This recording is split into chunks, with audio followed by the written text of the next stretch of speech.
Alors là, c'est le logo intensément. Intensément.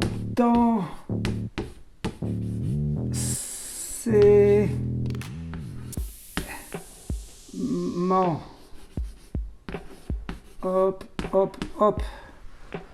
Voilà, intensément podcast.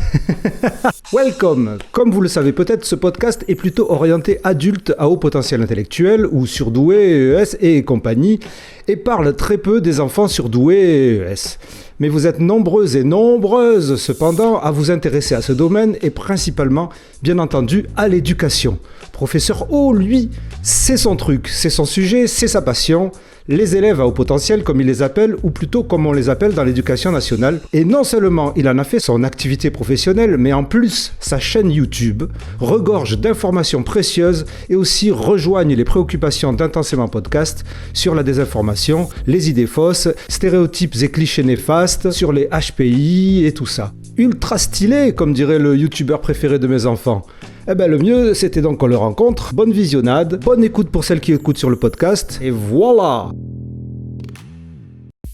Alors, professeur O, alors déjà, je ne sais pas comment je dois t'appeler, professeur O, ou comment tu veux qu'on t'appelle alors, durant tu peux m'appeler Antoine. Hein. En fait, mon nom, c'est Antoine Olivier, le O du professeur O, en fait. Oui. Donc, pas de souci, Antoine, ça me va très bien. Donc, la grosse question toujours qui vient en début, qui es-tu? Alors, c'est... vaste question, évidemment. Je dirais que si je vais me définir, je me définirais comme prof, au premier chef.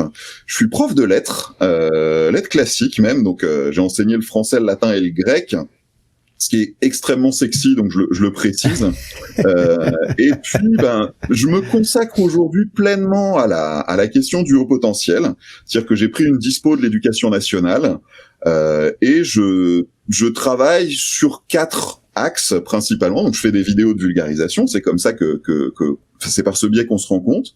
Je fais de la formation à des enseignants par le biais d'associations, de l'accompagnement individualisé de jeunes à haut potentiel, et puis j'anime également avec ma compagne le site Un Coin d'Univers, qui est un site de projet pédagogique.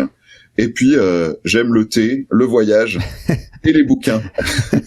Très bien, ça c'est de la présentation concise et qui se termine par un petit clin d'œil. Ok, ben merci, c'est cool. Alors, comment est-ce que tu as rencontré l'univers au potentiel intellectuel ? C'est une chronologie qui est un petit peu bizarre. On sait que beaucoup de gens qui s'intéressent à ce sujet-là et qui agissent sur ce terrain ont un petit peu d'histoire personnelle.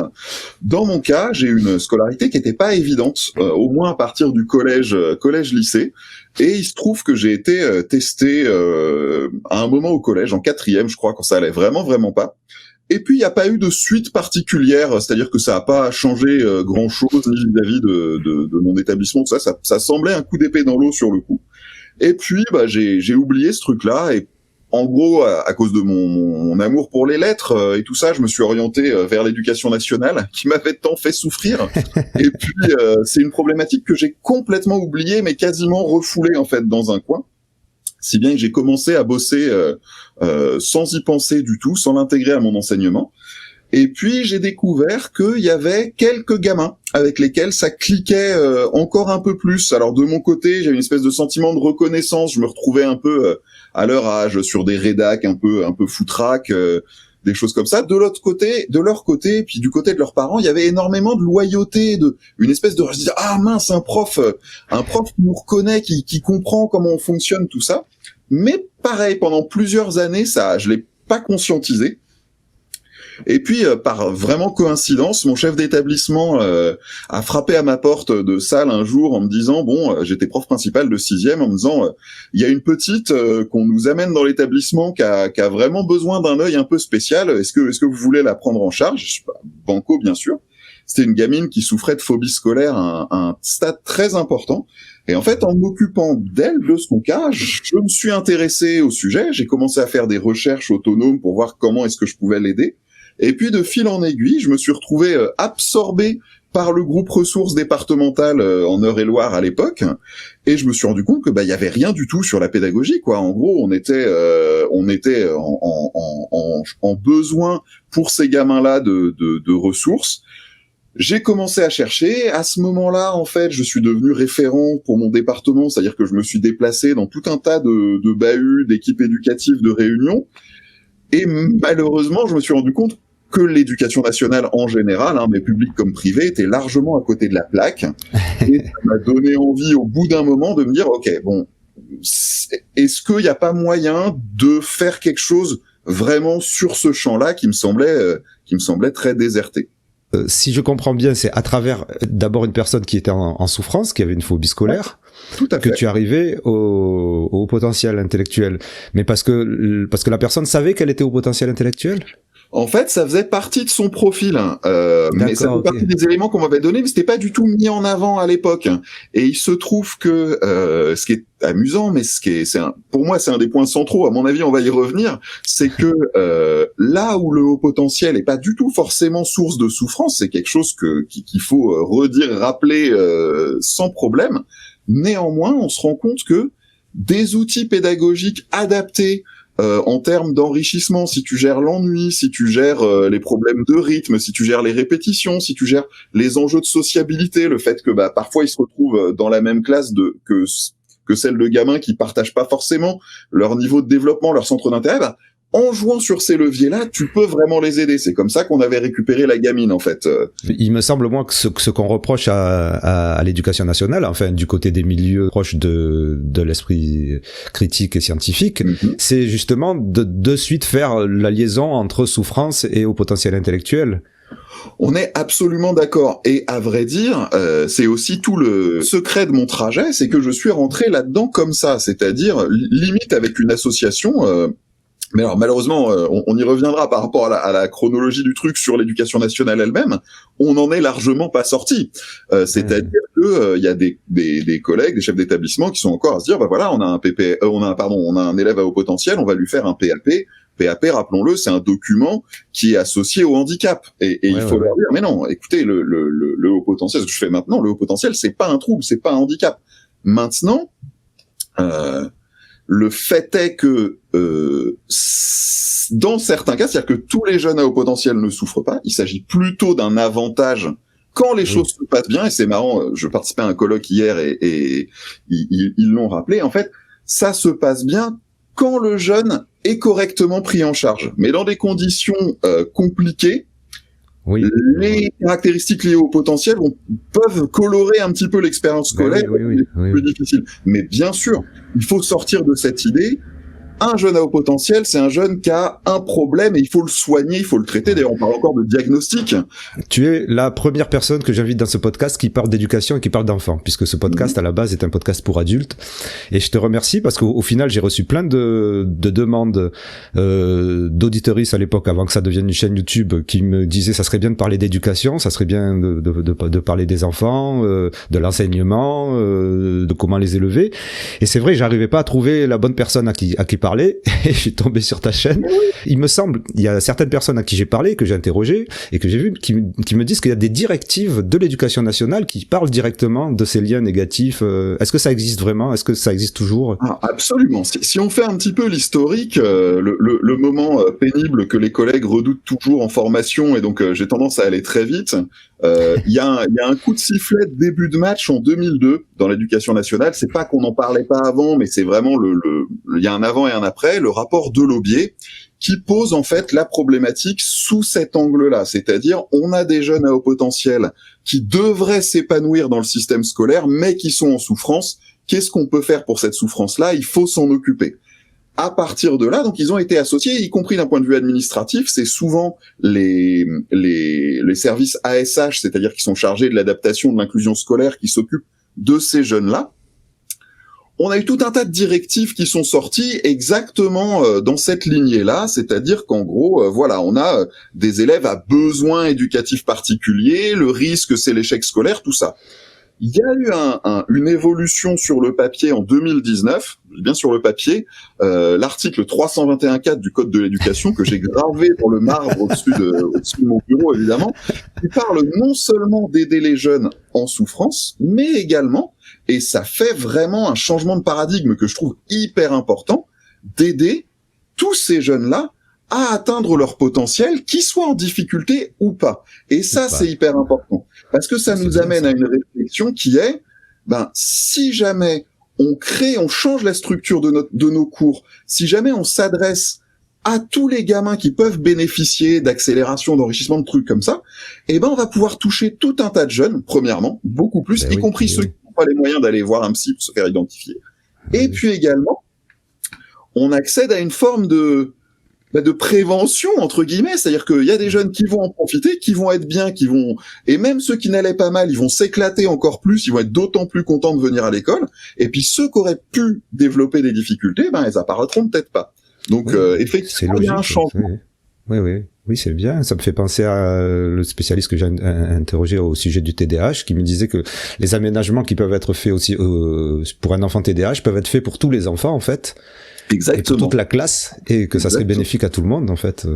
Tout à fait. Et il y a des tas de, tu vois, Renzulli, par exemple, dont on reparlera peut-être, il a cette théorie qui est, on n'adapte pas à des élèves individuels, on propose à tout le monde, et ceux qui prennent, c'est très bien, ils sont servis. Et c'est vraiment comme ça qu'il faudrait évoluer. Pour être tout à fait honnête, le fait que ce soit écrit dans les textes, ça ne veut absolument pas dire que ce soit appliqué sur le terrain. Ce sont deux choses très différentes dans l'éducation nationale. Mais est-ce que tu sais, toi, quand c'est qu'on a commencé à utiliser le terme au potentiel intellectuel? Ouais, alors, dans le vocabulaire éducation nationale, on parlait d'élèves intellectuellement précoces à partir du rapport de Laubier, donc en 2002, et le changement de dénomination est vraiment arrivé, à ma connaissance, mais je suis quasiment sûr de mon coup, avec ce nouvel article en 2019. Ce changement-là, qui accompagne donc cette idée de, alors le terme de précoce, ça posait tout un tas de soucis, c'était pas inintéressant, mais moi c'est pareil, ce que je raconte en formation, c'est être intellectuellement précoce quand on a 90 ans, c'est compliqué, ça veut dire qu'on a plutôt un âge mental de quelqu'un qui en a 95, c'est voilà, donc on a abandonné cette notion-là, et puis cette notion de haut potentiel, elle avait l'intérêt de dire, ce potentiel-là, il peut être exprimé ou non. Et donc les collègues, on les enjoint à arrêter de chercher je caricature, on pourra revenir dessus, des petits génies ou des gamins qui sont les premiers de la classe, et ils vont pouvoir se tourner vers des gamins qui rament, qui sont en difficulté pour plein de raisons, alors qu'ils pourraient réussir. Et oui. Est-ce que tu as vu une évolution depuis que tu es rentré à l'éducation nationale sur la vision ou sur la représentation des hauts potentiels intellectuels? Alors malheureusement non. C'est-à-dire que si je dois être honnête et rigoureux, il y a une énorme hétérogénéité sur la question. C'est-à-dire que d'un établissement à l'autre, d'un département, d'un coin de France à l'autre, les choses sont très très différentes. On a notamment beaucoup plus de choses qui avancent, qui se font, qui se discutent à Paris et en région parisienne, pour des raisons évidentes. En province, ça va être souvent beaucoup plus difficile. Et en gros, ce que j'ai pu observer avant et après m'y être penché entièrement, c'est qu'il y a des initiatives locales. Et ça, il y en a depuis 2002, c'est-à-dire des équipes qui se forment autour d'un projet pour accueillir ces jeunes-là. Mais ces initiatives-là, elles sont en fait hyper vulnérables parce que dès qu'il y a un départ dans l'équipe, alors souvent le chef d'établissement qui va cesser de soutenir le projet, le truc tombe à l'eau. On va perdre les budgets, on va perdre la motivation, et en fait, si on regardait une carte de France, je me suis pas amusé à faire ça, mais on pourrait probablement faire des petites éclosions, puis des choses qui disparaissent, et en fait, moins qu'une évolution, on a vraiment des sortes de petites apparitions. On peut pas dire que l'évolution intéressante du Code de l'éducation en 2019 ait amené un changement sur le terrain, pas du tout. En réalité, l'éducation nationale, c'est l'histoire de, par exemple, entre 2009 et 2020, quand j'ai fait un pas de côté, j'ai dû faire 3 programmes différents. Donc c'est réforme sur réforme sur réforme, et malheureusement, texte ou pas texte, la question des EHP ou EIP est certainement pas prioritaire pour l'institution. D'accord. Et selon toi, donc, parce que tu disais que tu avais voyagé d'établissement en établissement, tu penses qu'il y a une différence alors entre zone rurale, zone urbaine et peut-être même sociale? Alors, ce qui est amusant, c'est que de ton expérience. Oui, bien sûr. Je sais pas s'il y a. On est tout à fait d'accord. Je peux pas faire une étude complète quantitative sur la question. Alors, de mon expérience, de manière étonnante, la différence, elle va fonctionner en termes de pression et de demande. C'est-à-dire que plus les parents vont être nombreux à pouvoir notamment se regrouper en association et faire valoir les intérêts de leurs jeunes, qui sont, rappelons-le, inscrits dans la loi, plus il y a des chances qu'il y ait un bahut ou plusieurs qui se saisissent de la question-là, notamment pour, et ça peut être dans le privé par ailleurs, pour se différencier un petit peu, pour apporter un plus.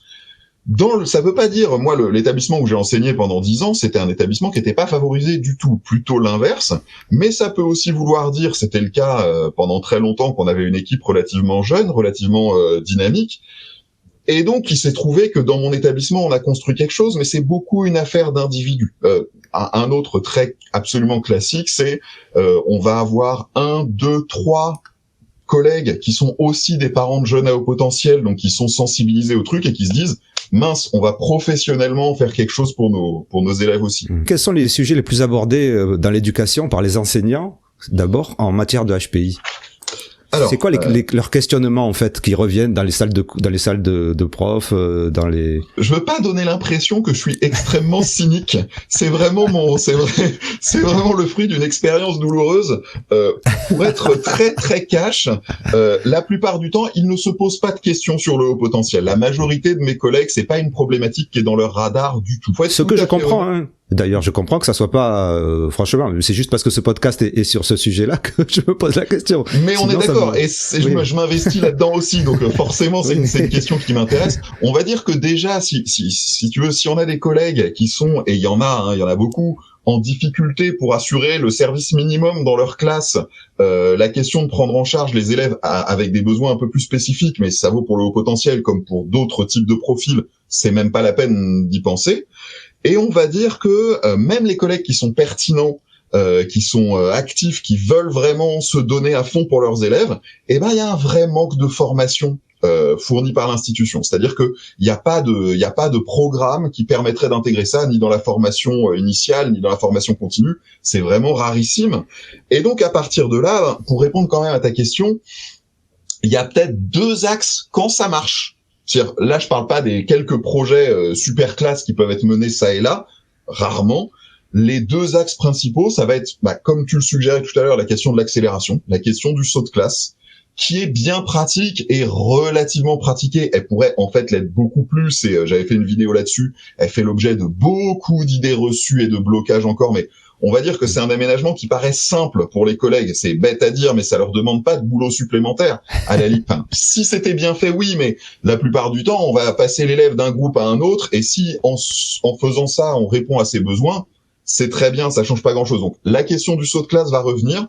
Et puis, ce qui est quand même chouette, et ce qui est un énorme facteur de réussite pour ces gamins-là, même ceux qui souffrent, c'est que on va parfois avoir des tutorats qui sont mis en place. C'est-à-dire avoir un collègue qui s'entend plus ou moins, plutôt mieux avec le gamin qui a l'air de le comprendre, et utiliser ce facteur humain-là pour l'aider à avancer. Je sais que je l'ai beaucoup fait par le passé. C'est ma première question quand j'accompagne des jeunes aujourd'hui. Je leur dis, est-ce que dans ton établissement, il y a un adulte avec qui tu sens que ça passe mieux? Parce que s'il y a 7 alliés à l'intérieur du bahut, les choses sont vraiment plus simples. Donc, tutorat et accélération, c'est les 2 choses qui vont revenir le plus facilement pour les collègues qui s'intéressent au sujet. Et chez les parents, est-ce que les préoccupations sont les mêmes que chez les enseignants, ou alors c'est quelque chose de totalement différent? Tu vois bien deux camps différents, voire qui s'opposent, puisqu'en fait, les parents, ils s'occupent pas de toute la classe, en fait.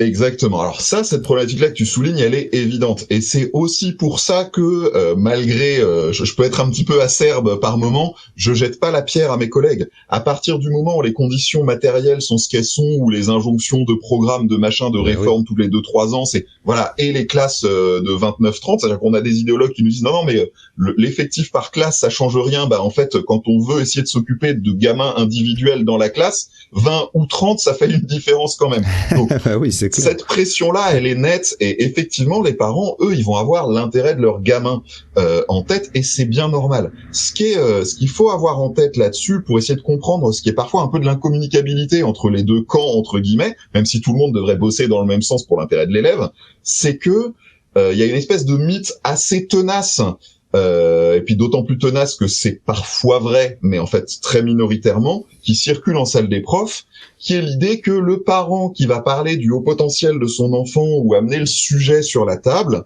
ça va être une personne qui est un peu dans une logique d'ultra performance, mettre son gamin sur un piédestal et une sorte d'effet singe savant un petit peu. Oui, Or, dans mon expérience, mais quel que soit, c'est-à-dire dès le début, avant même que je m'occupe plutôt du côté élève, c'est largement faux. C'est-à-dire que c'est une dérive qu'on va trouver très minoritairement, mais la plupart du temps, la question que se posent les parents est pas celle de performance ou d'avoir de meilleures notes ou même une grande école ou quoi que ce soit après. C'est tout simplement la question du bien-être et de l'épanouissement de leur enfant. Et ça, c'est pas toujours facile de le faire entendre à l'équipe, de leur dire on vient pas comme des clients insatisfaits du service, on vient comme parents inquiets parce que notre enfant revient tous les jours. Et je dis pas que ça concerne tous les jeunes à haut potentiel, encore une fois, évidemment et heureusement. Mais quand ça arrive, ce sont des gamins qui arrivent et qui n'ont plus envie de venir à l'école, qui sont malheureux, qui sont tristes, qui reviennent en disant, bah voilà, on a encore passé une journée à revoir ça, on l'avait déjà vu il y a un mois, puis on l'avait vu l'année précédente, et c'est pas possible. Et donc, c'est ce rapport-là des parents que j'essaie, moi, de faire entendre à mes collègues. Et l'idée, c'est que du point de vue des parents, dans quasiment tous les cas, peu importe ce que les collègues proposent, pourvu qu'ils s'intéressent aux besoins de leurs gamins et pourvu que ça marche, ils sont preneurs. Et ils sont en fait beaucoup plus humbles dans leur approche, même si c'est parfois un petit peu maladroit, que ce que les collègues ont tendance à recevoir, qui le vivent souvent comme une remise en question. Et c'est cette espèce d'écart entre les deux que je travaille beaucoup avec les familles, presque dans une logique de diplomatie en fait, de médiation sur voilà le langage à adopter pour que votre enfant puisse avoir le soutien dont il a besoin. Et toi maintenant dans tes activités, en fait, tu interviens dans le privé donc? Ouais, tout à fait. Je suis devenu un mercenaire, hélas. et tu interviens donc en tant qu'accompagnant, comment tu t'intitules dans ce cas-là? Alors je m'intitule très immodestement expert sur la pédagogie du haut potentiel parce qu'en fait j'essaie de faire valoir ma différence, pas d'un point de vue identitaire mais pour que les gens comprennent ce que je fais, avec la dimension psychologique. C'est-à-dire que mon job, c'est vraiment pas de traiter au premier chef les problématiques d'anxiété, de relations sociales, tout ça, c'est vraiment de me dire, ok, on a une expérience à l'école d'un jeune qui fonctionne plus ou moins bien, et ça va aussi bien du refus scolaire anxieux complet que des situations où le gamin voit ses résultats baisser progressivement, et de fait, quand on a un jeune qui a un QI de 140, 145 et qui a 9 de moyenne, ça active pas toujours les radars des collègues. Ils se disent bah voilà, on a un jeune qui est médiocre, c'est tout. Sauf qu'en fait, l'écart entre les deux est de fait préoccupant. Et moi, je vais intervenir pour accompagner les parents, pour accompagner le jeune, aussi bien directement pour lui donner à lui des méthodes, lui ou elle évidemment, des trucs pour mieux réussir, de la méthodologie vraiment adaptée à ses spécificités, et aussi, et ce qui est vachement intéressant, et on n'est pas nombreux, je connais pas trop d'autres gens qui le font, j'interviens auprès de l'établissement pour leur donner des billes très pratiques, très concrètes pour accompagner les collègues en leur disant bah ce jeune-là, voilà comment vous pouvez l'aider à avancer, à progresser, en essayant toujours de pas surcharger les collègues, ce que parfois les psys font, c'est-à-dire que s'ils font une liste de 25 injonctions, les collègues ils voient le truc venir et c'est pas possible. Donc moi je cible une ou deux priorités. Et dans le meilleur des cas, ça arrive de temps en temps et c'est génial. Enfin, c'est un vrai plaisir pour moi.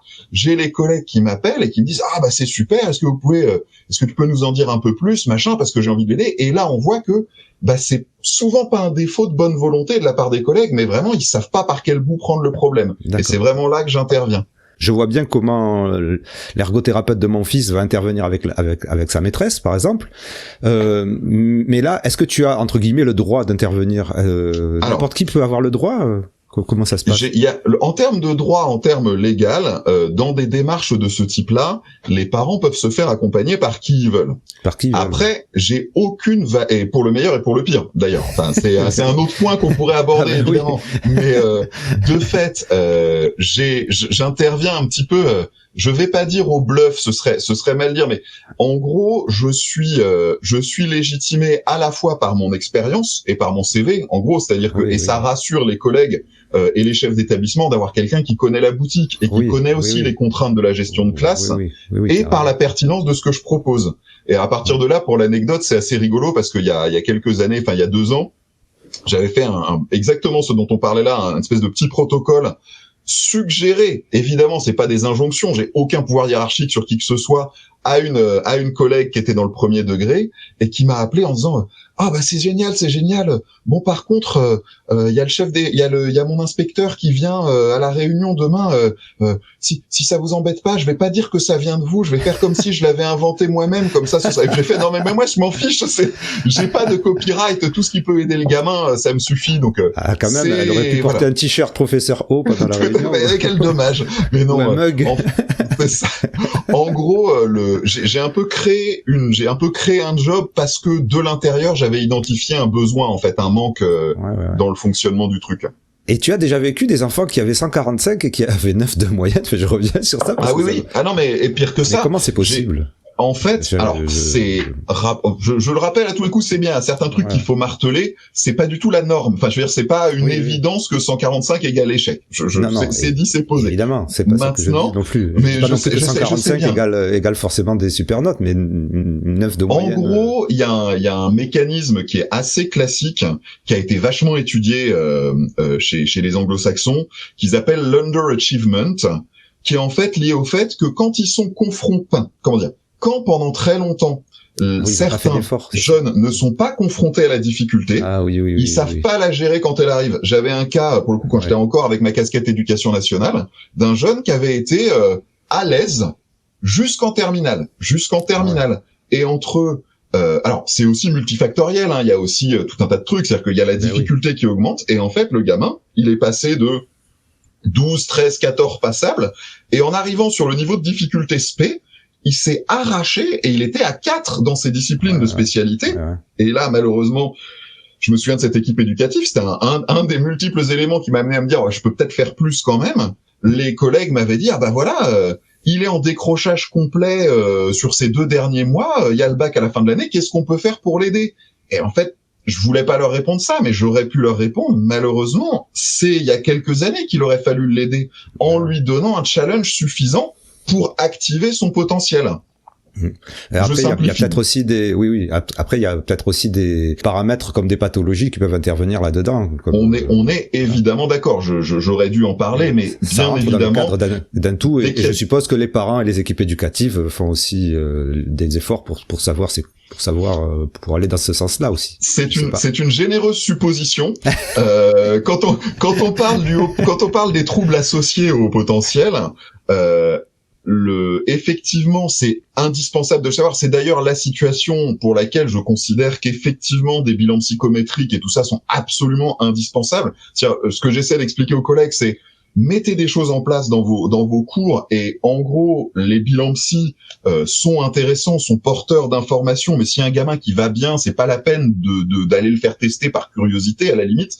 Par contre, ces gamins-là, ça permet de détecter d'éventuels troubles, et donc effectivement, il faut en tenir compte. Le problème, c'est que les troubles, l'éducation nationale connaît mieux, pas forcément impeccablement, mais connaît mieux que le haut potentiel. Et ce qui peut arriver, ce que je vois parfois, c'est qu'en fait, ils disent « on a un trouble 10. Bon, on va mettre en place des aménagements pour le trouble 10. » Et au passage, ils oublient le haut potentiel.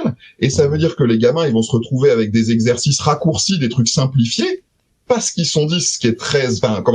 Donc, on prend pas en compte une partie du truc, seulement la partie au potentiel, elle est complètement sacrifiée. Et là, on crée un décalage dingue entre la solution, ça pourrait être d'essayer de permettre aux gamins de s'épanouir sur des trucs complexes, tout en palliant ces troubles. C'est plus facile à dire qu'à faire. On va pas se mentir. C'est une situation qui sont intéressantes à gérer. J'espère que cette discussion va pas être trop technique par rapport à ceux qui vont regarder, parce que c'est vrai qu'on parle technique, mais en même temps, je trouve que ta chaîne, elle est bien pour ça, ta chaîne YouTube, parce que ça aborde un peu tout, et pas simplement les exemples concrets des élèves qui auraient des problèmes, ou des réponses directes à des questions des parents, mais aussi la globalité et justement la vulgarisation sur le savoir, au potentiel intellectuel.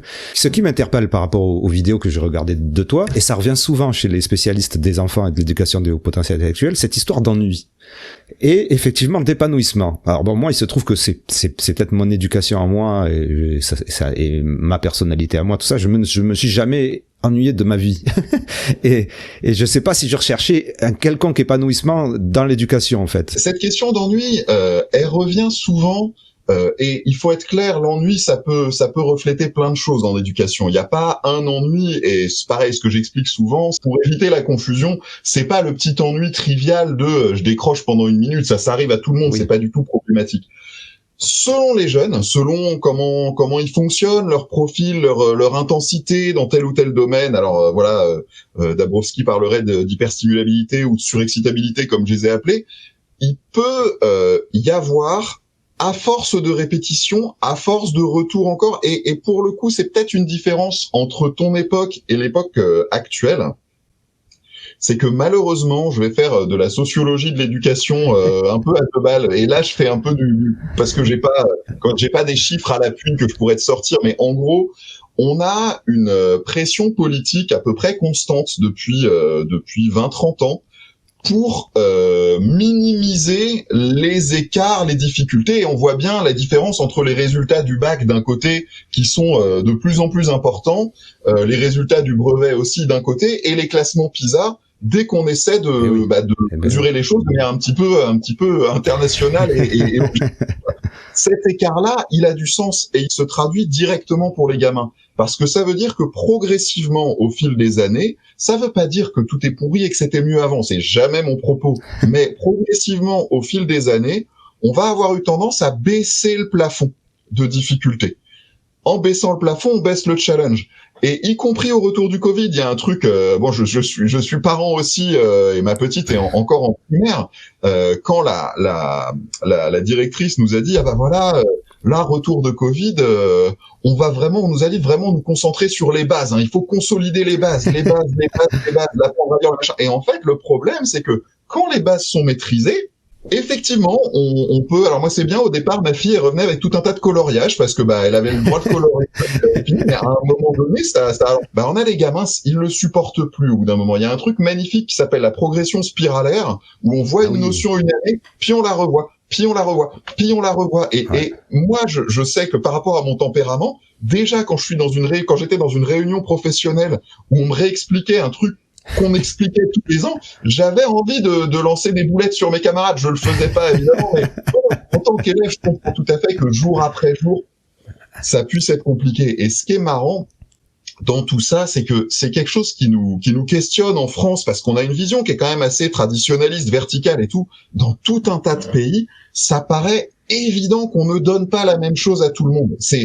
Voilà. L'idée qu'en France, on a un programme unique, un socle commun, un machin, c'est très axé égalitariste et c'est notre idéologie collective qui est très imprégnée de ça, à post-68 a fortiori. Dans tout un tas d'autres pays, ça ne choque personne de se dire, ça peut avoir des dérives, mais aussi des avantages de se dire, selon les capacités, selon les centres d'intérêt du gamin, on va lui proposer un programme différent. Et ça change la vie, en fait, pour ces jeunes-là. Ben oui. Est-ce que tu vois une différence entre l'école primaire et le collège et le lycée ? Absolument, tout à fait. Et elle va avoir tendance les choses sont de pire en pire. C'est-à-dire que les collègues du premier degré, déjà, ils ont une approche qui fait qu'ils se consacrent au pire, une trentaine d'élèves, pas trop souvent, espérons-le, mais ce sont les mêmes qui vont garder tout le temps. Donc, ils peuvent quand même plus facilement, et c'est plus pertinent pour eux d'individualiser que dans le secondaire où les gamins, les profs qui les voient le mieux, c'était mon cas en lettres. Mon maximum, quand j'avais des gamins qui étaient vraiment fanatiques et que j'avais en français, en latin et en grec, je les voyais 7 heures par semaine. Et en fait, c'est pas évident d'individualiser là-dessus. Il y a un autre problème qui est que au premier degré, par exemple, il y a souvent des classes à double niveau. Et ça, j'aime pas du tout d'avoir un gamin qui est scolarisé en CE1, mais dans une classe CE1, CE2. Et quand il a fini, l'enseignant tout naturellement va lui dire, tiens, fais les exercices que font tes camarades. C'est des choses qui ne posent pas de problème. Au collège, c'est de moins en moins, c'est quasiment impossible. Ça se fait parfois, hein, j'en ai fait, mais des décloisonnements, des choses comme ça, c'est rare. Et alors, au lycée, pour tous les échos que j'en ai, on a vraiment une logique proto-universitaire où il y a quand même énormément de magistrales, énormément peu d'appels à la créativité, tout ça, au nom d'une espèce de respectabilité dont les profs sont très fiers de dire, oui, mais moi je suis prof, je suis pas amuseur, je suis pas machin, tout ça, et donc je balance mon contenu. Et en fin de compte, au moment où Wikipédia permet d'avoir n'importe quelle connaissance à portée de main, la question peut-être qu'on serait moins dans la transmission verticale d'infos et plus dans justement l'esprit critique. C'est des compétences qui sont hyper importantes. On en parle tout le temps. L'école n'y forme pas et le lycée, ça pourrait être un âge hyper intéressant pour le faire. Donc oui, il y a une différence et malheureusement, les perspectives sont de moins en moins chouettes pour les gamins, sinon que ils peuvent se focaliser sur des spécialités qui peuvent les intéresser, ça c'est le côté positif. Et puis ils se rapprochent de la fin de la scolarité obligatoire et donc ils peuvent se projeter sur des choses qui les bottent vraiment après le bac. Ouais. Exactement. Et justement, tu parlais d'esprit critique. Donc l'esprit critique souvent lutte contre les fausses idées, les mythes. Est-ce que la part de tout ça est aussi grande que ce qu'on le pense dans l'éducation ? Alors, c'est une bonne question. Je vais être pénible un moment. Je dirais oui, voire pire. C'est-à-dire que, en gros, non, probablement pas pire, à vrai dire. Les mythes sur le haut potentiel ont la vie dure, que ce soit du côté prof et du côté parent. C'est toujours le même problème. C'est-à-dire que quand les gens s'y intéressent, ils vont s'y intéresser non pas en allant chercher d'excellents podcasts comme le tien ou d'excellentes chaînes comme la mienne, mais les informations grand public qui sont facilement accessibles. La revue Psycho Machin qui fait sa une sur avec des trucs simples, des trucs attrapeurs, on connaît bien la logique médiatique. Oui. Et qui vont arriver avec des idées reçues. Alors la pensée en arborescence, par exemple, je l'ai tout le temps, y compris chez des pros. Et le plus désolant, je l'ai chez des professionnels qui sont sincèrement intéressés au sujet et qui qui ont essayé de se former, mais je leur dis voilà, il faut gratter, il faut aller plus loin. Alors en gros, moi en formation, ce que je fais, alors c'est autre chose quand je suis en tête à tête avec les parents, c'est plus simple de gérer ça, mais quand je suis face à un groupe de 40 adultes que je forme sur la question, c'est évident que la plupart d'entre eux, s'ils ont une idée dessus, elle sera tordue ou fausse. Et donc mon job, c'est un peu d'essayer de commencer par faire place nette, mais faire place nette sans leur faire comprendre un truc du genre vous êtes débile, vous avez rien compris. Et donc dans ce cas-là, la méthode, c'est évidemment de décaler le truc en se disant voilà, la question qui se pose, c'est celle des sources, et bien distinguer les sources grand public et les sources qui sont sourcées, qui sont étayées, qui sont basées sur la recherche, y compris ce que je fais comprendre aux collègues. Et les collègues, c'est comme les parents, ils ont besoin de trucs rapides, donc ils vont au raccourci. Et leur dire voilà, attention, le raccourci, parfois il vous amène dans le mur, quoi, et leur dire voilà, là, et donc c'est un truc de manipulation, de base, je donne tous mes secrets, mais en gros, je décale le truc en disant voilà, après cette formation-là, vous allez pouvoir vous dire ok, on a les bonnes infos, et il y a une valorisation à tirer du fait de se dire voilà, ok, je pensais ça, c'est pas moi qui étais débile, c'est normal. Et pour être tout à fait honnête, moi aussi j'ai commencé à m'intéresser en lisant ces trucs-là, tout le monde. Oui. Mais après on progresse, et puis voilà, il y a aussi un vrai travail de vulgarisation à faire. C'est le sens de notre démarche, je pense à toi comme à moi, de se dire on essaie de rendre simple et accessible des trucs solides et étayés. Ça paraît paradoxal, mais c'est la ligne sur laquelle on doit marcher. Et tu vois des résistances dans tes formations de manière anecdotique, de manière individuelle? Tout à fait, il y a des résistances. J'ai pris l'habitude de repérer un petit peu instinctivement. Je rate rarement des situations où je vois 1, 2, 3 collègues, rarement plus, qui sont activement résistants, même s'il est arrivé à un chef d'établissement de dire attention, vous arrivez face à un public hostile. Donc moi j'aime bien partir là-dessus sur une formation comme ça. Mais je vais repérer celui ou celle qui manifestement fait non quand j'explique qu'il faut stimuler les élèves, que c'est important de susciter leur intérêt, de s'adapter à leur rythme et tout. Non, c'est pas mon boulot. Ça reste minoritaire. Et vraiment, voilà, il y a tout un travail de diplomatie, de pédagogie. En fin de compte, c'est mon métier central pour essayer d'accompagner vers des choses qui sont un peu plus solides. Et puis, à vrai dire, la résistance majeure dans l'éducation nationale, et je jette encore une fois pas la pierre à mes collègues, c'est quand, contrairement à l'idée reçue classique, les collègues qui bossent correctement, ils bossent énormément. Si j'arrive en leur disant, voilà, vous allez pouvoir vous adapter davantage à vos élèves, par contre, c'est 10 heures de boulot en plus par semaine, c'est même pas la peine. C'est normal. Des petits outils simples, des petits réflexes simples peuvent non seulement aider vos jeunes à haut potentiel et faire une vraie différence, et pour le coup, c'est pas du bullshit, c'est vrai, des tout petits trucs. Et d'un autre côté, et ça, je pense qu'il faut vraiment l'entendre, et les résistances de la société viennent de là, cette idée que c'est élitiste de s'occuper des jeunes à haut potentiel, leur dire, non, justement, ces réflexes-là, ils peuvent aussi aider tout un tas d'autres gamins.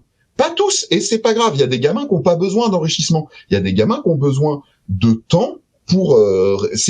voilà, faut s'adapter aux individualités, mais dire, voilà, le petit effort que vous faites, vous allez aider un tel, mais aussi peut-être ces 3-4 autres camarades qui n'ont pas été identifiés et qui vont... Oui. Et même s'ils ont un QI de 120, on s'en fiche à la limite. Enfin, oui. La logique... Oui. Oui, ça me fait penser aussi à ta vidéo qui s'appelle Non, le HPI n'est pas un truc de riche, puisque tu disais par rapport à l'élitisme, et ce qui me fait penser aussi à ces histoires de est-ce qu'il y a beaucoup d'enseignants qui te disent non mais ça c'est un effet de mode, c'est que les bourgeois, c'est que les riches, tout ça. Est-ce que tu le vois chez les enseignants, je parle? Ouais. Alors l'effet de mode, oui. Je l'ai, sans problème. Le truc riche bourgeois, c'est rarement un niveau d'analyse. Alors peut-être qu'après la lecture de l'article, il va y avoir des recrudescences de cette idée-là, mais je l'ai pas encore eu. Par contre, l'effet de mode, oui. Ouais.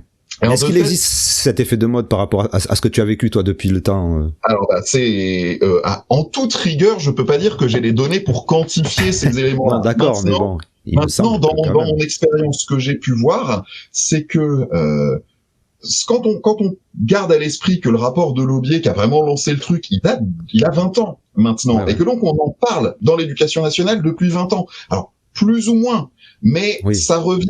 La problématique se posait quand j'étais... Alors bon, il se passait pas grand-chose, mais quand j'étais au lycée moi-même. Et en fait... c'est une idée intéressante, cette notion d'effet de mode, parce qu'on a exactement le même réflexe chez beaucoup de collègues sur un certain nombre de troubles qui sont pour le coup des troubles. Le TDAH, le TSA. Exactement. Et on a cette même idée. Tout le monde est maintenant tout le monde est HP, maintenant tout le monde est machin. Ouais. Pour être tout à fait honnête, et je veux pas être trop cruel, ça ressemble un petit peu à un réflexe pavlovien.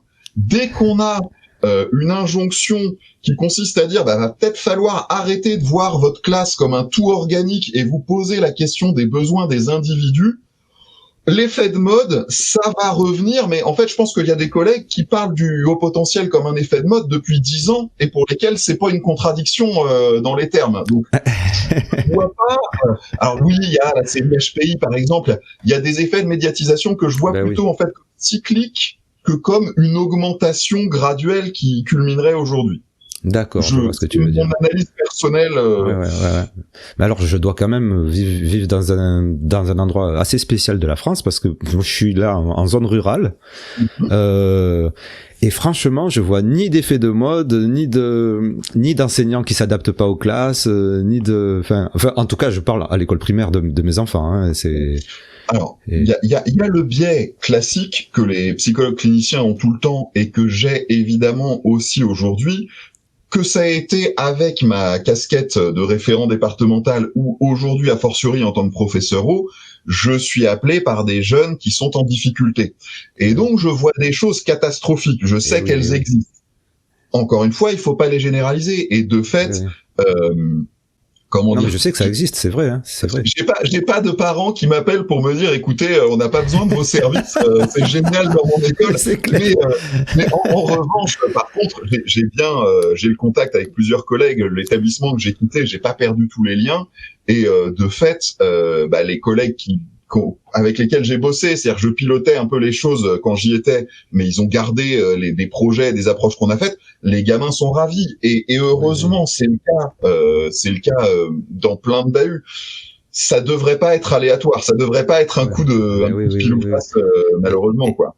Et c'est vrai que ce que tu disais tout à l'heure par rapport aux parents, moi je vois pas. Alors ni sur les réseaux sociaux où il y a beaucoup de parents qui parlent de leurs enfants, ni dans mon expérience personnelle, je sais pas si je connais vraiment de parents qui poussent leurs enfants comme ça à voir le QI de leur vie, à passer un test pour montrer à tout le monde qu'ils vont réussir. Alors, j'ai eu un cas particulier historiquement quand j'étais encore dans mon établissement précédent d'un parent qui en fait avait un jeune qui dysfonctionnait massivement, mais largement pour des raisons éducatives, pas seulement, mais enfin c'était de cet ordre-là, et qui en fait pendant à peu près 6 mois qu'on l'a eu, donc c'était le dawa complet avec ce jeune-là, c'est très compliqué, et par ailleurs tout à fait bien né, y a pas de souci là-dessus. En gros, les parents ont proposé à peu près une nouvelle spécificité par mois, charge à nous de l'investiguer. Et donc on a eu TDAH. On a dit mais ok, vous êtes allé voir un spécialiste machin. Ah non mais c'est peut-être ça. Puis en fait il avait pas les traits. Et puis ensuite on a dit au potentiel. Puis là c'était absolument grotesque. Mon chef d'établissement m'a dit vous voulez pas aller discuter avec lui, voir s'il est au potentiel. J'ai dit mais c'est absurde. Déjà je suis pas habilité à identifier formellement au potentiel. Puis il n'y a aucun élément. Mais voilà, c'est rarissime. C'est vraiment des dérives individuelles qui sont ultra minoritaires. J'en suis absolument convaincu. Et alors, tu me parlais de quelque chose de super intéressant que je n'avais pas pensé à parler, de l'imperméabilité des 3 pôles recherche, psychologie clinique et pédagogie. Ouais. Et tu me disais qu'ils évoluaient chacun de leur côté. Donc, c'est-à-dire qu'en fait, il n'y a pas trop de rapport entre chacun, donc davantage entre la psychologie et la recherche, mais en fait on voit bien dans les grands débats qui agitent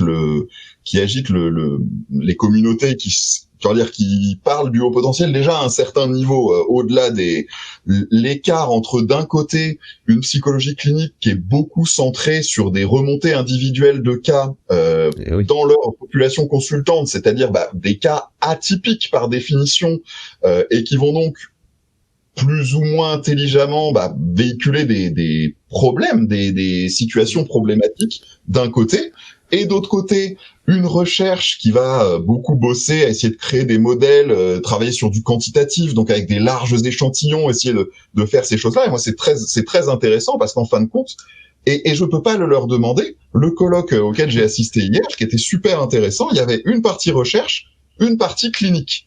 Et il y avait quasiment pas de porosité entre les deux. Et en fait, alors c'était complémentaire, c'est-à-dire qu'il y a aucun souci là-dessus.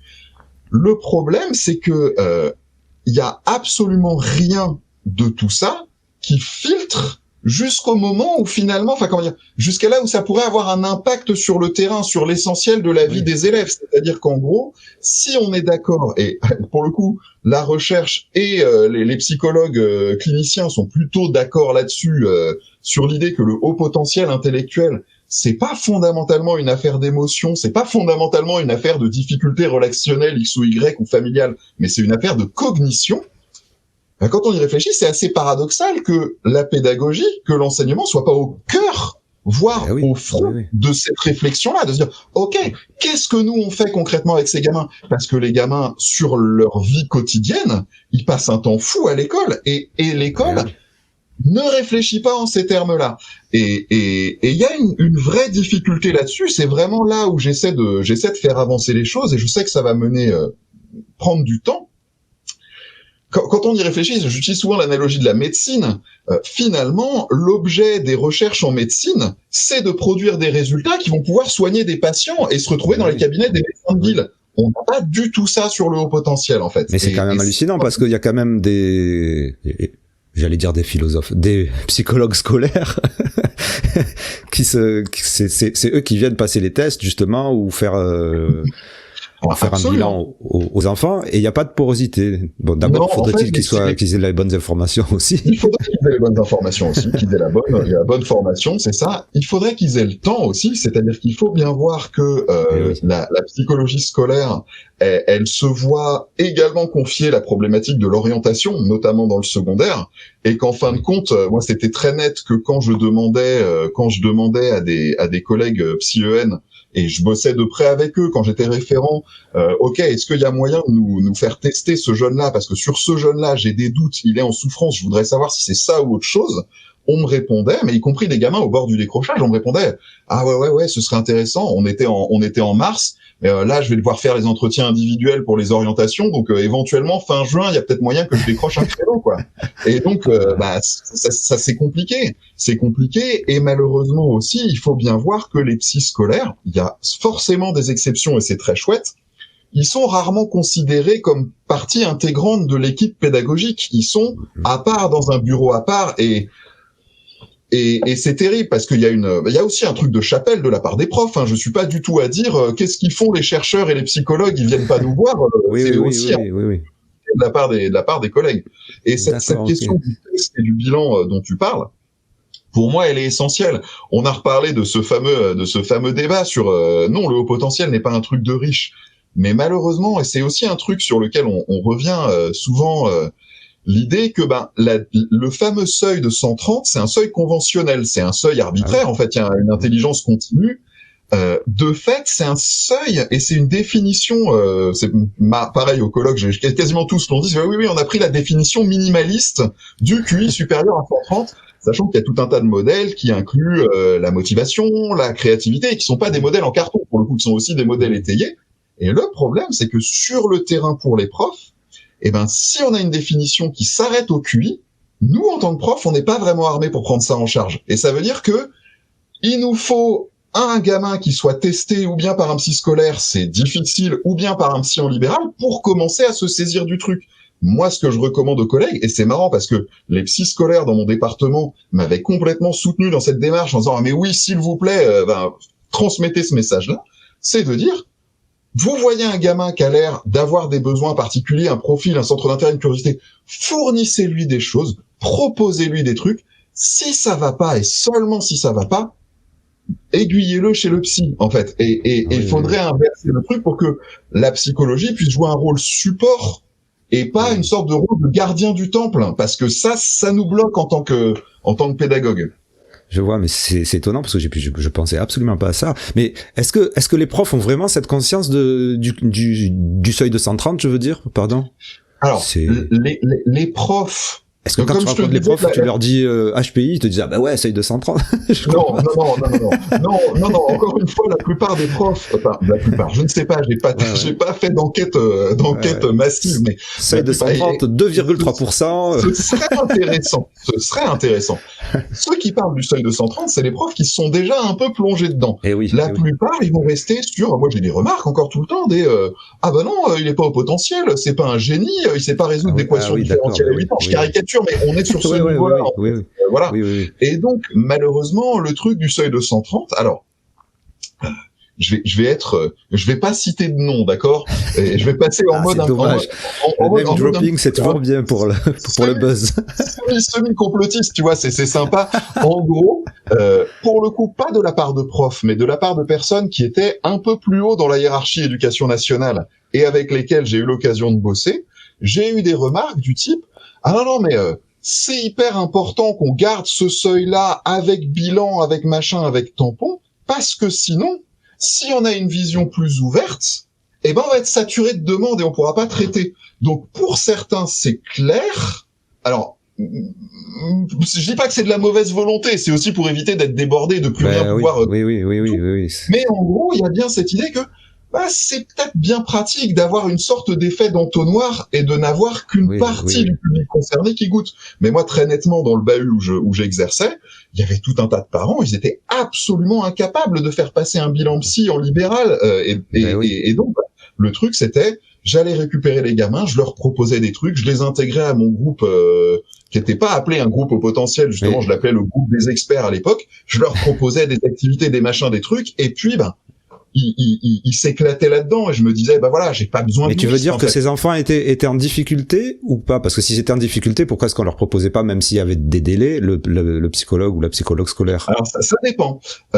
Encore une fois, la notion de sous-performance me paraît plus pertinente que la notion de difficulté. C'est-à-dire que la difficulté, c'est assez difficile à dire. Oui. Ce gamin, il pourrait s'éclater, il pourrait être bien. J'avais un cas et j'ai jamais pu vérifier cette hypothèse-là parce que le jeune m'était arrivé en 3e. Il avait été exclu par conseil de discipline de son collège précédent parce qu'il faisait un peu le bazar. C'était un gamin qui était issu d'une famille très défavorisée pour le coup et en français, on sentait que le scolaire c'était pas son truc, mais sur 2-3 textes très vite. Mais j'avais déjà pas mal de bouteilles sur la question, j'avais repéré qu'il était fin, qu'il était curieux, et puis en fait, je m'étais rendu compte que ce gamin-là, il avait intériorisé l'idée que l'école c'était pas pour lui, que machin, et quand j'ai commencé à lui dire, tu sais, en fait, t'es peut-être capable de faire tout un tas de choses. Et j'ai pas parlé de haut potentiel, je m'en fichais, mais pour moi, il avait et c'est pas le terme de performance, mais il s'éclatait moins à l'école qu'il aurait dû le faire, en fait. Oui. Donc en fait, si je résume ce que je comprends de ce que tu dis, alors on n'a pas fini l'entretien, mais c'est parce que c'est bien, parce que ça résume un peu ce que j'ai vu à travers tes vidéos sur ta chaîne.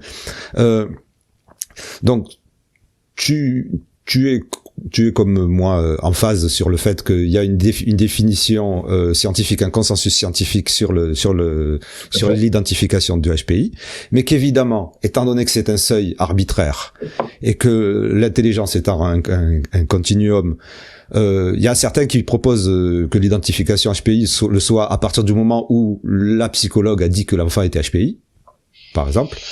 Mais donc, à défaut de cette identification de la psychologue, toi, ce que tu dis, et ça paraît normal, chaque enfant a des capacités cognitives plus ou moins élevées, ou plus ou moins basses, peu importe, et toi, tu t'intéresses aux enfants qui ont des capacités cognitives élevées que tu arrives plus ou moins à détecter ou à comprendre, même s'il n'y a pas eu de test, et tu proposes une sorte d'accompagnement pour être épanoui dans leurs apprentissages. Tout à fait. Alors, en tant que professeur c'est ce que je fais aujourd'hui, sachant que, alors je sais pas si c'est une référence qui va te parler, mais quand j'étais encore sur le terrain, et ce que je recommande aux collègues, c'est une approche qui ressemble un peu à celle du Dr House, qui en fait... Malheureusement, je ne suis pas Dr House. utilisait, enfin c'est plein de problématiques, mais pour le dire très simplement, en gros, c'est un médecin qui est présenté comme ultra... alors j'ai le terme qui me vient en anglais évidemment parce que je regarde ça en anglais, sinon comment je ferais pour lire les études, qui est hétérodoxe, voilà, qui est ultra hétérodoxe et notamment qui prend plein de risques avec les patients, mais tu vois qu'il y a des résultats, ce qui pose problème. Et une de ces techniques de diagnostic, c'est j'ai une hypothèse, je vais proposer un traitement et si le traitement fonctionne, ça confirme mon hypothèse. Et pédagogiquement, alors c'est très problématique du point de vue de la méthode scientifique, hein, on est bien d'accord, parce que y a un tas de trucs d'inférence et tout, mais en gros, sur le terrain, quand on est prof, quand on n'a pas forcément envie d'attendre 6 mois que un gamin qui a pas l'air bien ait les bilans, les whisks, les trucs de partout, on peut simplement se dire, et si j'essayais un truc un peu différent avec lui, s'il mord, si ça prend, et s'il va bien, nickel. On va dire que c'est du bon sens, on va dire. C'est pragmatique, ouais, exactement. Oui, c'est du pragmatisme, exactement. et encore une fois, et je suis très content que tu l'aies rappelé, ça veut pas du tout dire que je récuse ou que je rejette ni l'intérêt du test de QI, ce qu'il peut apporter, ni même la définition par rapport aux deux écarts-types, avec ses limites. Ce qu'on voit malheureusement comme problème le plus souvent, c'est quand ce chiffre-là est considéré un peu comme une espèce de totem, comme une espèce de club VIP, avec toute la charge identitaire. Je sais que t'en parles régulièrement, et avec, alors c'est une chose de se dire ah bah moi j'en suis, j'ai ma carte, donc j'ai tel ou tel trait, forcément, bah, ça pose un tas de problèmes. Mais c'est encore pire dans mon expérience de prof d'avoir des gamins, et je l'ai eu, alors qu'il y a quand même bien cet intervalle de confiance qui devrait être géré dans les tests, des gamins qui arrivent et qui m'arrivent, qui ont 128, et le psy scolaire leur dit et met dans le bilan, ah bah non, c'est 128, c'est pas 130, donc mettez rien en place, c'est pas bien. Et ça me donne envie de hurler. Oh là là, ah ouais, non mais là, c'est grave. Ah ouais. Et je l'ai vu plusieurs fois, vraiment. Oh là là. Oh là là, ben ouais. Et ils n'ont pas compris comment ça marchait le QI, en fait, tout simplement. J'interromps 15 secondes ce très vivant et instructif entretien pour vous dire que si vous appréciez ce podcast et trouvez qu'il vous apporte de la valeur, vous pouvez vous aussi l'aider à continuer. Soutenir mon travail et la qualité de ce podcast qui a vraiment besoin de votre soutien financier. Je vous explique le tout dans cette vidéo et sinon vous avez un lien unique pour toutes vos donations. À tous et à celles et ceux qui ont déjà contribué au podcast, merci intensément. Alors, avant de passer à une partie un peu plus complexe de tes recherches et de ton travail, j'ai juste une question pratico-pratique d'une auditrice. Alors, il y en a pas beaucoup de questions parce qu'en fait, sans faire exprès, je sais pas ce qui s'est passé. J'ai effacé toutes les questions, ou c'est pas moi qui ai effacé, je sais pas. Il y a eu un bug. Enfin bref. Et comme tu en parlais. De quoi? Pardon, ouais, de la censure, exactement. C'est l'éducation nationale qui veut nous faire taire. C'est pas vrai. Et la question, tu l'as légèrement abordée tout à l'heure, c'est pour ça que je pense que la réponse, c'est comment fait-on pour négocier un double niveau CP-CE1 dans une école publique qui n'a pas l'air très branchée double niveau, pour une enfant pas encore testée mais très probablement HPI comme son papa, qui sait lire depuis l'âge de 3 ans lorsqu'on n'a pas très envie de se tourner vers une école privée? Alors, c'est une excellente question. Je commence toujours par dire ça quand c'est des questions qui sont plus complexes qu'il n'y paraît. En gros, je comprends tout à fait ce qu'il peut y avoir comme réticence vis-à-vis du privé. En gros, c'est très difficile de négocier quoi que ce soit en termes d'organisation de la structure de l'école. C'est-à-dire que si l'école n'est pas n'est pas déjà avec une structure avec des doubles niveaux, ils la mettront pas en place, c'est hyper difficile. Maintenant, pour la jeune fille en question, il peut peut-être y avoir une réflexion autour de ce qu'on appelle le décloisonnement, c'est-à-dire lui permettre de suivre une partie de son cursus en CP sur un certain nombre d'enjeux et peut-être sur d'autres en fonction de ses capacités une partie de son temps en CE1, ça se fait aussi. Maintenant, sur la vraie question qui est comment négocier, c'est tout le, comment dire, c'est là où mon métier devient, enfin où mon métier est un peu velu. C'est une affaire de trouver les bons interlocuteurs, de leur faire comprendre les besoins, de faire preuve de diplomatie pour ne pas donner l'impression qu'on est dans une posture d'injonction. Donc l'idée de négociation est intéressante, mais vraiment plutôt arriver avec un problème, leur dire bah voilà, ma fille a telle ou telle difficulté, elle me dit tel ou tel truc, pas hésiter à recueillir des citations, à recueillir des faits, parce qu'ils ont besoin d'éléments objectifs pour se décider les collègues, et puis leur dire est-ce que vous pensez par exemple que cette solution-là ça pourrait l'aider, et là on lance la balle de la réflexion. Mais malheureusement, et c'est quelque chose que je constate très très régulièrement, hein, les parents n'ont pas du tout. Alors, c'est pas que malheureux, c'est-à-dire que dans certains cas, il faut se rappeler que les enseignants, quand ils sont correctement formés et investis, ils ont une connaissance de ces enjeux-là et des besoins du jeune aussi. Mais malheureusement, les parents n'ont absolument pas de moyens de pression pour obtenir des choses si l'établissement n'est pas prêt à le leur donner. Éventuellement, il y a moyen de faire appel aux référents, au potentiel du département ou de l'académie. Ça reste une ressource, mais alors il faut montrer whisk blanc, si j'ose dire, pour déclencher les choses, comme on montre patte blanche. Et il y a un référent au potentiel, pardon, par académie. Excellente, c'était la question amusante. Alors oui, sur le papier, bien sûr. J'ai une interview assez longue avec un site sur le site Enfants Précoces Info à ce sujet-là. Donc sur le papier, il y en a dans toutes les académies. Maintenant, dans les faits, et j'en rediscutais avec les associations, c'est encore une fois grosse inégalité territoriale. Ils sont parfois très difficiles à joindre, parfois injoignables. Et ceux qu'on réussit à joindre, il y en a une poignée que je connais pour une part qui sont bien formés, bien motivés, bien investis, et il y en a d'autres qui ont été bombardés référents EHP parce qu'il fallait quelqu'un, parce que la loi le demandait. C'est ce que j'allais dire. Oui, comment Non, mais il y a pas de, c'est une hétérogénéité de fou. Et pour être tout à fait honnête, quand j'étais référent départemental, on m'a bombardé référent départemental sans vérifier à aucun moment mes compétences sur le sujet. Ça va que je me suis auto-formé, investi, tout ça, et puis j'ai évolué au fil des années, mais voilà, en théorie, il existe un référent EHP dans chaque académie vers lequel on peut se tourner pour résoudre ce genre de trucs-là. C'est sinon ce à quoi je passe l'essentiel de mon temps. Non, mais c'est bon à savoir quand même, parce qu'effectivement, si ça se trouve, on est dans un département où on a un bon référent ou une bonne référente, et puis voilà. Ou sinon, on engage un tueur à gages comme toi, professeur O, qui se charge de faire un mercenaire, pardon. Exactement. Non, c'est terrible. C'est pour être tout à fait honnête, ça n'a pas été évident pour moi cette dimension-là. C'était pas vraiment une question, mais je le dis parce que de quoi tu parles, pardon, de côté mercenaire. Ah, non, mais moi je trouve que c'est bien quand même. Enfin, j'ai pas eu l'occasion de m'en ouvrir dans mes vidéos, mais de fait, quitter le public et en particulier un bahut en difficulté pour me consacrer à cette question-là, et ben voilà, faire un pas de côté, sortir du service public, ça a été un vrai déchirement pour moi, pour être honnête. Et c'est aussi un peu le sens de ma chaîne YouTube. Il y a une dimension communication bien sûr, mais j'ai l'impression, j'essaie de donner accès à des choses gratuitement quand même, parce que c'est vraiment c'est pas si simple que ça quand on est vraiment investi. Là franchement, je sais plus combien tu as de vidéos. Alors parce que là je suis sur ton il y en a pas mal, hein. Il y en a pas mal. Et puis il va y en avoir une vingtaine, et puis je vais continuer à bosser avec des succès parfaitement hétéroclites par ailleurs, mais c'est Ouais, mais non, mais moi je trouve que c'est bien. Mais alors, est-ce que ça veut dire que c'est un constat d'échec par rapport à l'éducation nationale, ou c'est juste ton parcours Je ne sais pas si je suis franc ou pas. Je l'ai été depuis le début. Non, alors ne sois pas franc. Non, ça correspond à mon parcours, c'est très net. Après, il y a aussi ça, c'est un trait classique qui est pas si corrélé que ça. En fait, c'est un trait de caractère.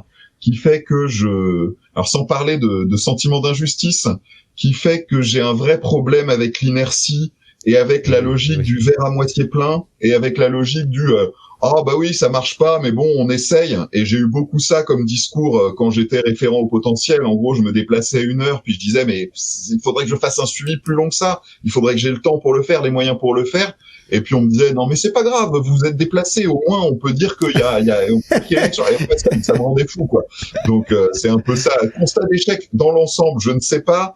Au cas par cas, il y a des choses très chouettes qui se passent, heureusement, mais en tout cas, je me retrouvais plus sur le rythme et la prise de conscience de cette difficulté. Mais il y en aurait eu d'autres. Hein. Ça aurait pu être d'autres combats.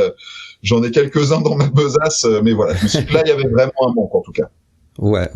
Et ça va, ça te prend pas, enfin, je sais, encore une fois, ça fait partie des, au moins, une dizaine de questions idiotes que je pose par entretien. Il y a pas de questions idiotes. Il y a pas de souci. Je sais que c'est un sacré boulot de faire des vidéos, je le sais. Et comment tu arrives à gérer ça? Parce que c'est pas... Alors, c'est un modèle économique qui est toujours fragile déjà parce que c'est pas mes vidéos qui me rapportent des revenus. Donc ça prend effectivement du temps. Je considère que ça fait partie de ma mission. Ça paraît bête de le dire comme ça, mais donc c'est important. Ça me prend du temps.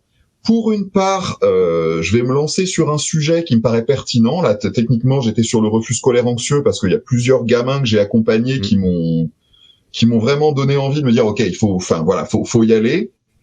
De fait, c'est un sujet qui me passionne. Donc, il n'y a pas de difficulté. Je m'en sers aussi pour animer, pour enrichir toujours les formations que je mène sous l'égide de l'AFEP. Enfin, c'est une association classique. Et donc, je bosse un peu sous leur autorité pour former différents bahuts.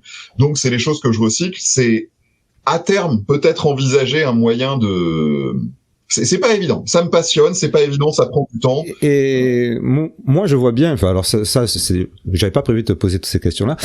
Moi, je vois bien comment j'ai enchaîné avec ma chaîne après avoir fait 1 an et demi de podcast audio et avec une petite communauté sur Facebook. Mais comment est-ce que tu as,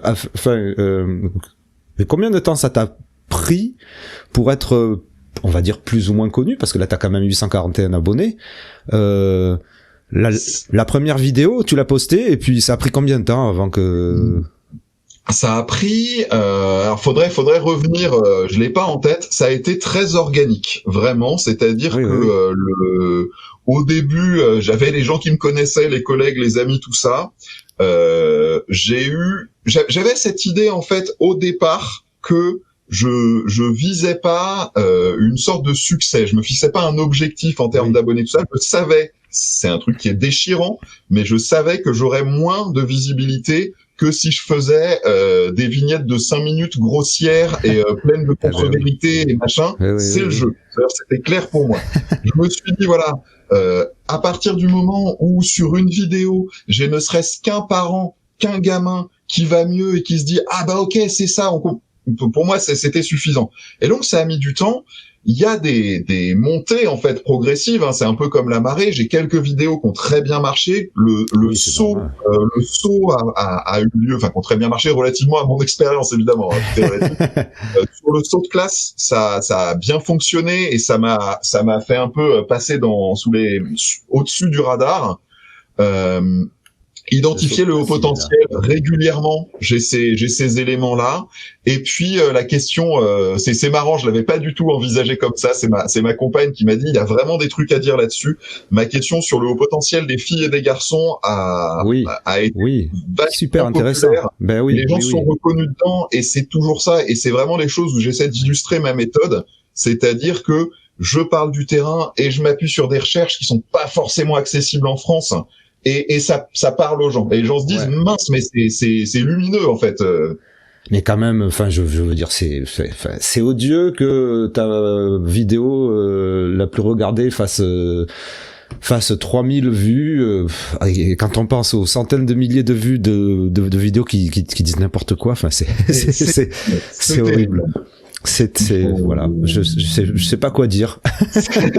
Je pense. Alors, si c'est une citation que j'aime bien, c'est toujours difficile d'attribuer les citations historiques. Elle est souvent associée à Guillaume d'Orange, Tu la connais peut-être, c'est il n'est pas nécessaire d'espérer pour entreprendre, ni de réussir pour persévérer. Ah oui, je la connais, je savais pas que c'était Guillaume d'Orange, vu que je savais pas que Guillaume d'Orange existait. Moi je le connais, c'est un leader dans le jeu Civilization 4. Mais c'est pas... fin de parenthèse, c'est le côté geek de Professeur O qui ressort parfois.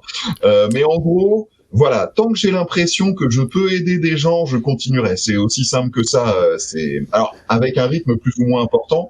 Pour être tout à fait honnête, moins je fais de vidéos, plus je m'occupe de cas individuels d'élèves, et c'est donc plutôt bon signe dans le grand ordre des choses. Ouais, je comprends. Alors là, si on fait un zoom sur les vidéos, ce que je vais pas faire parce que j'ai peur de faire une mauvaise manip, on s'aperçoit, ce que tu as dit tout à l'heure, ce que tu as répété 2 fois, que certaines de tes références sont pas françaises, sont même franchement pas françaises. Carrément pas françaises, mais aussi peu françaises qu'on pourrait imaginer. Et alors, est-ce que tu peux nous en parler, et quelles sont-elles? Alors, 2 questions très différentes. Et pourquoi, et quand, et comment, et combien? Aucun souci. Alors, c'est un sujet qui est hyper important, en fait, sur notre domaine en particulier. Notamment sur la dimension éducative, mais pas seulement. Pour commencer par une espèce de petite anecdote personnelle, mon départ de l'éducation nationale a été annoncé parce que j'ai eu besoin de faire un break à un moment. J'ai fait en 2016, j'ai pris un mi-temps annualisé et j'ai fait quelque chose pas quelque chose qui ressemble, je sais pas pourquoi je modélise, j'ai fait un tour du monde. J'ai juste pas fait tous les pays du monde, évidemment. J'avais envie de voir les pays que je connaissais pas, du nouveau monde, entre guillemets. Donc je suis allé, je voulais voir la Nouvelle-Zélande, l'Australie, les États-Unis, le Canada, tout ça, c'est des trucs qui m'attiraient. Et donc, plan complètement touristique. Seulement, c'est une histoire de fou. Hein. Je m'étais déjà intéressé en tant que référent à la question du haut potentiel. J'étais bien, j'avais mes quelques bouquins, le que sais-je, le machin, le truc. Et puis j'ai commencé à discuter de ce truc-là dans les cafés, dans les machins, avec les gens que je rencontrais, en particulier avec les collègues des pays en question. Puis je leur disais, ah là, machin, moi je suis bien sur le haut potentiel, machin. Donc je travaille avec Gifted. Et puis c'est très intéressant. Et en fait, j'avais l'impression confuse que ce que je leur présentais comme un truc hyper original, c'était absolument bateau chez eux. C'est-à-dire que des trucs. Au début, je pensais qu'ils se moquaient de moi. Je disais, non, mais oui, évidemment, une unité au potentiel, on en a une dans notre école. On l'a dans toutes les écoles, machin et tout. Et puis, je me disais, vache. Et puis, j'ai commencé à aller dans les bibliothèques. Et oui, j'étais en vacances, mais mais j'ai fait toutes les grandes bibliothèques, au point où j'en étais aux États-Unis. J'ai passé quasiment plus de temps dans les bibliothèques universitaires. J'ai fait la bibliothèque d'Harvard, de machin et tout sur le sujet. Wow. Et j'ai eu une espèce de réalisation. Et j'ai passé des après-midi à faire des fiches en me disant, mais mince, c'est fou. Et oui, le côté déglingo apparaît un petit peu sur cette anecdote. Et je me suis rendu compte qu'en fait, en France, on avait un retard théorique, que le retard pratique qu'on pouvait avoir, déjà je me suis rendu compte de son intensité, qu'on avait un retard théorique de plusieurs décennies sur la question. Et en fait, il y a un pourquoi, pour répondre à cette question du pourquoi, c'est qu'en gros, si on regarde un petit peu les pays anglo-saxons, et là je vais parler du monde anglo-saxon d'une manière assez étonnante, ils ont aussi bien des spécialistes brillantissimes en Australie et au Canada que aux États-Unis. C'est pas juste les Américains parce qu'ils sont américains. Puis d'ailleurs, le système américain a au moins autant de qualités que de défauts. Voilà, c'est une évidence. En gros, ils ont commencé à se poser cette question-là. Je vais dire ils ont eu des bons résultats pour des mauvaises raisons. C'est-à-dire qu'ils se sont posés. Ce que j'ai lu, c'est assez marrant. J'ai pas pu corréler cette anecdote-là, mais dans un bouquin qui est hyper sérieux par ailleurs. C'est Spoutnik qui leur a mis le trac. Ils se sont dit, mince, les Russes lancent un truc dans l'espace. C'est eux les premiers et pas nous. Il faut qu'on récupère nos gamins brillants. Il faut qu'on fasse des choses pour que les gamins qui ont du potentiel, qui ont des capacités, puissent en profiter et puissent les cultiver. Et eux, ils voyaient, tu vois, l'intérêt général, l'intérêt national presque, ce qui est pas la bonne raison pour moi de le faire. Je suis vraiment sur la logique que chaque gamin s'épanouisse. J'y reviens tout le temps. Oui. Sauf que nous, à ce moment-là, à peu près à la même période en France, on avait mai 68, on avait une remise en question de tout ce qui sortait un petit peu du moule et l'idée que, il fallait être dans la massification, il fallait être dans une forme d'égalité. Et du coup, ces problématiques-là, elles ont été complètement tuées dans l'œuf chez nous en termes de recherche. C'était presque tabou de parler d'intelligence, de parler de tout ce qui permettrait de différencier les individus, alors que évidemment, c'est ce que je me tue à dire aussi, une différence en termes de capacité cognitive, ça n'a rien à voir avec la valeur morale d'un individu. Oui, oui. C'est deux plans complètement différents, mais c'est un truc qui est encore assez lourd en France et qui nous bloque là-dessus. Et donc, je me suis dit, très bêtement, en revenant en France, ok, je vais me débrouiller pour aller consulter les sources anglo-saxonnes, c'est-à-dire, je pourrais te faire une liste d'auteurs, je les mets dans mes bibliographies, mais... J'ai fait un épisode avec Isabelle Devrecker du blog Metacosm, l'épisode s'appelle Blog in Translation, et où justement elle cite pas mal d'auteurs et de références dont tu fais... Tout à fait. Dont tu parles aussi. Déjà, c'est marrant, un autre truc, la notion de pensée en arborescence, j'y suis revenu étonnamment parce que on n'en trouvait aucune trace. Oui, c'est ça l'histoire. C'est assez étrange, ils sont en pointe sur 100% du sujet, et là, il y a un gros... Mais il n'y a pas que ça, hein. On trouve aucune trace des phylocognitifs complexes ou laminaires. Voilà.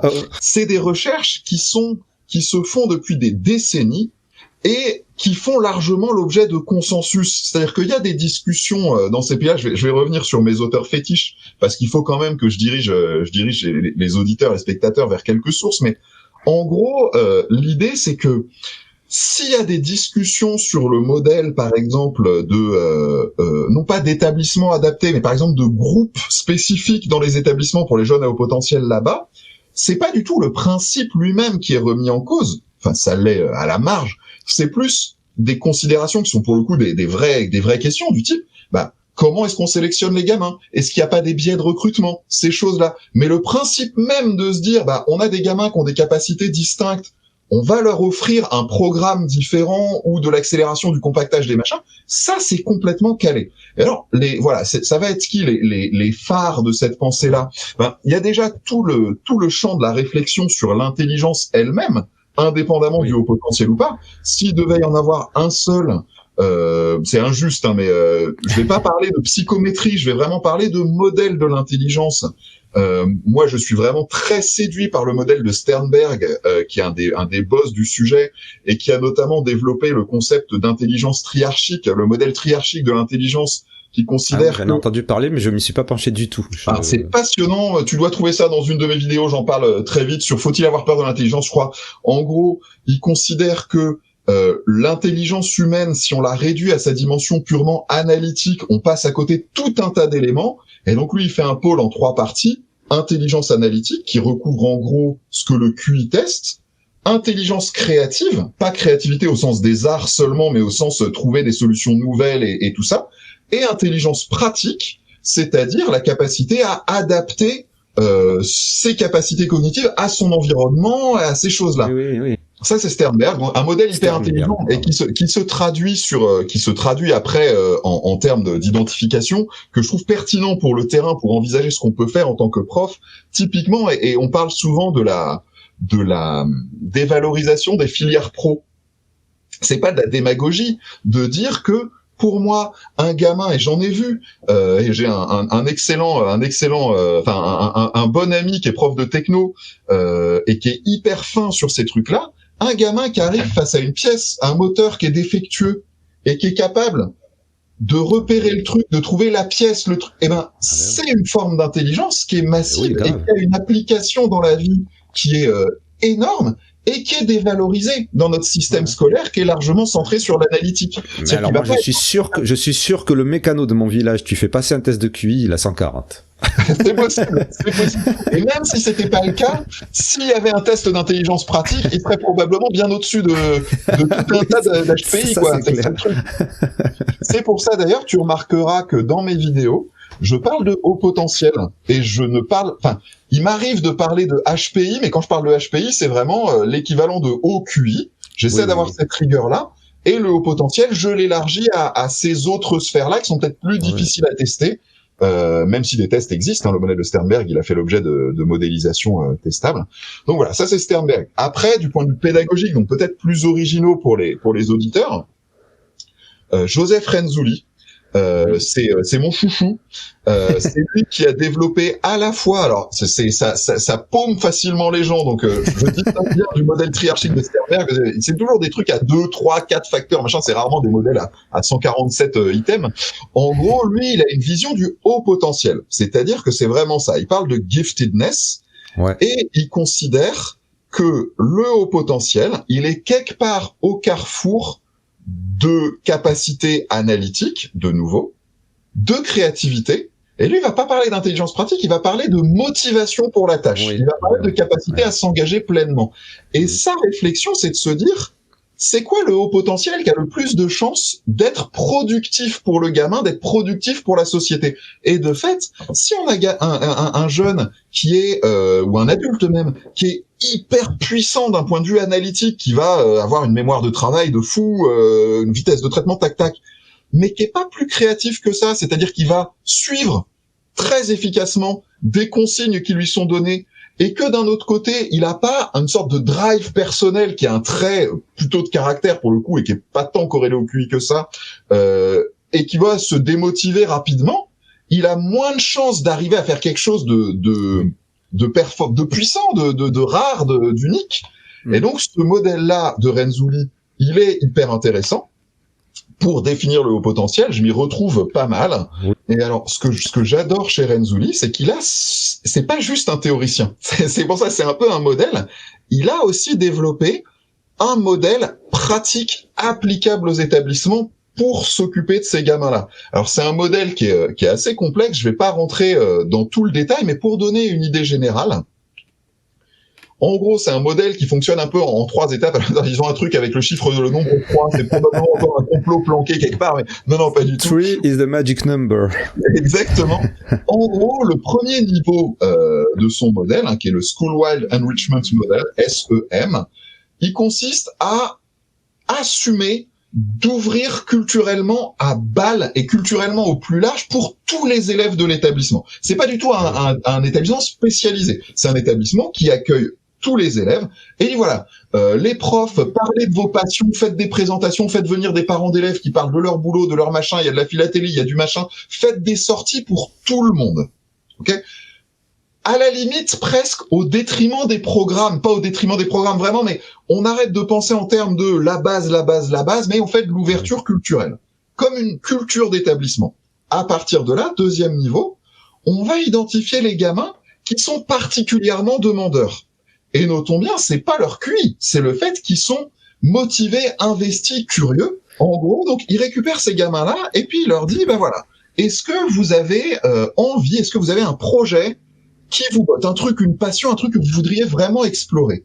Et plutôt que de se dire, bah, les passions des gamins, ils sont explorés à l'extérieur, il leur dit, bah, votre passion, on va essayer d'en faire quelque chose dans le cadre de l'établissement et de le valoriser dans le cadre de l'établissement. Il va considérer que les profs, ils vont être, pour une part du temps, donc sur des espaces dédiés dans leur emploi du temps, un peu des guides. C'est-à-dire, ils seront pas experts de tout, c'est pas ce qu'on leur demande.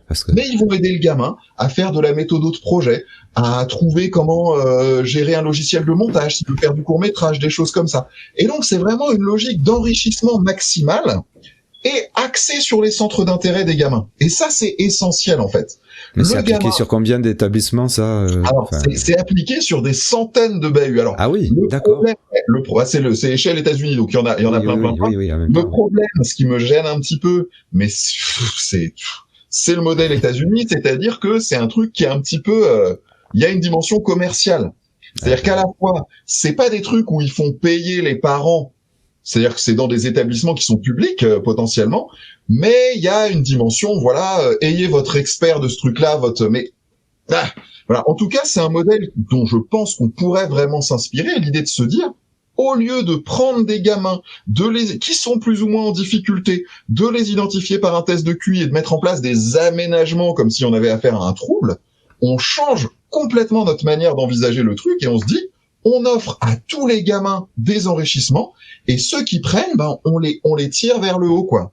D'accord. Ça, c'est Renzulli. Après, j'en parle dans mes vidéos des auteurs, des chercheurs comme Karen Rogers, qui a beaucoup bossé sur l'accélération, qui a fait une méta-étude définitive sur le saut de classe, sur les bienfaits du saut de classe D'accord. et qui, pour moi, devrait mettre un terme complet au débat. Ça veut Mais parce pas que dire... c'est quoi qui se dit dans le débat, pardon? Je suis pas forcément... En gros, l'idée, c'est de se dire, est-ce que le saut de classe est une bonne ou une mauvaise idée dans l'absolu? Non, mais... D'accord, mais quels sont les arguments d'un côté D'un côté, on a des arguments qui sont basés sur des milliers, voire des dizaines de milliers de situations qui ont été analysées. Donc, c'est le côté recherche dans le monde anglo-saxon. Rogers n'est pas du tout la seule à s'en être occupée. Et encore une fois, elle a fait surtout elle a fait une méta-analyse surtout qui a fait date sur le sujet. Et en gros, elle évalue que si on va être rigoureux scientifiquement, des tendances statistiques, ça ne veut pas dire qu'il n'y a pas des écarts. Évidemment. C'est de la moyenne. De manière, en termes de moyenne, les bénéfices en termes d'acquisition scolaire sont massivement positifs. Alors, ce qui m'amuse beaucoup, ce que j'explique aux collègues quand je fais les formations, c'est qu'en fait, non seulement les EHP qui sautent des classes ont tendance à avoir de meilleures compétences scolaires à la fin de l'année que leurs camarades du niveau, que les EHP qui n'auraient pas sauté de classe, ça paraît normal, enfin ils ont un an d'avance littéralement, mais ils s'en sortent aussi mieux que les EHP du niveau d'arrivée qui n'ont pas sauté de classe. Parce qu'en fait, en sautant une classe, ça les amène à se mettre un peu en jeu cognitivement et justement à éviter cet effet je me laisse aller. Donc ça, c'est hyper intéressant comme étude. Et en France, on a encore des collègues qui sont sur une base. Alors, ça veut pas dire qu'il faut pas analyser chaque situation individuellement. Hein. Ce qu'on fait, il y a des tas de facteurs à prendre en compte. Mais en gros, qui sont dire ah oui, mais moi, oui, j'ai mon beau-frère qui connaît un collègue qui a un ami dont le fils a sauté une classe il y a 20 ans et en fait, ça s'est mal passé. Et donc, on va dire mais non, mais c'est pas un argument ça pour s'opposer. Ben oui. Oui, on prend en compte les besoins de l'individu. Oui, on analyse le gamin. Mais les recherches, et c'est marrant, il le redisait dans le colloque hier, c'est le seul truc sur le pédagogique qu'il y a eu. Ça n'apportait pas du neuf, ça apportait des éléments que j'avais déjà à titre personnel, mais c'est très bien, j'ai pas de problème avec ça.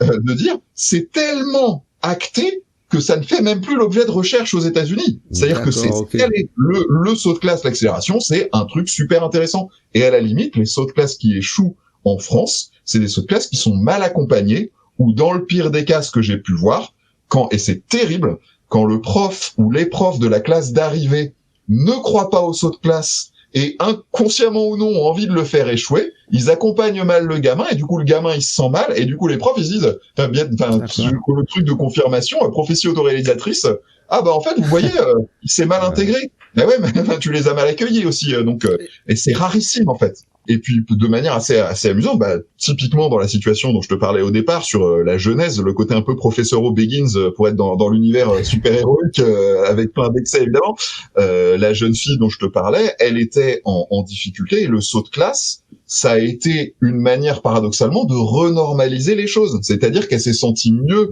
en termes d'anxiété quand elle a été confrontée à un challenge. Et ça, encore une fois, il y a des recherches qui sont très très solides là-dessus. Donc il y aurait Karen Rogers, il y aurait Mira Kagros à laquelle je me suis vachement intéressé quand j'ai étudié la question de la sociabilité.